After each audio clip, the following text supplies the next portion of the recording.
I used to wait for the bus every morning beside the old bakery. There was always a boy there, small, quiet, maybe 8 or 9 years old. He'd never talk, but he'd smile whenever I looked at him. I started bringing him snacks, bread, sometimes candies. He'd take them, nod politely, then vanish into the crowd as the bus arrived. One morning, he wasn't there. It felt strange. The stop looked emptier without him. I figured he might be sick or moved away. But days turned into weeks, and I didn't see him again. Then one night, I dreamt about him.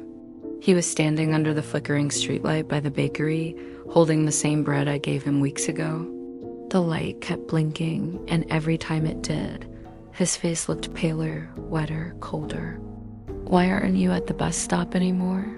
I asked. He didn't answer. He just raised his hand and pointed down the street, toward the dark alley beside the bakery. When I followed his finger, I saw something glimmering on the wet pavement, a school ID card. I bent down to pick it up, but before I could read the name, I woke up. It was 3:12 a.m. My heart was racing. My window slightly open, and outside, the streetlight by the bakery was still flickering.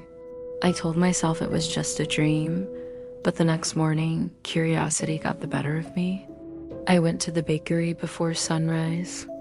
The air was cold, and mist covered the street. The flickering light was real, and so was the alley. I hesitated, but something pulled me to look closer. There, half buried under wet leaves, was an old school ID. The name blurred, but I could make out the photo. The same boy. He'd been missing for 3 years. I froze, my breath visible in the morning air.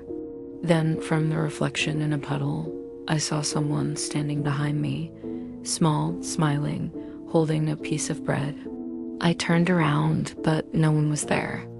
Only the faint smell of freshly baked bread lingered, even though the bakery had been closed since last winter. Since that day, every time I wait for the bus, I feel a small hand tug at my sleeve. And sometimes, when the light flickers just right, I see him again, still smiling, still waiting. For someone to bring him breakfast,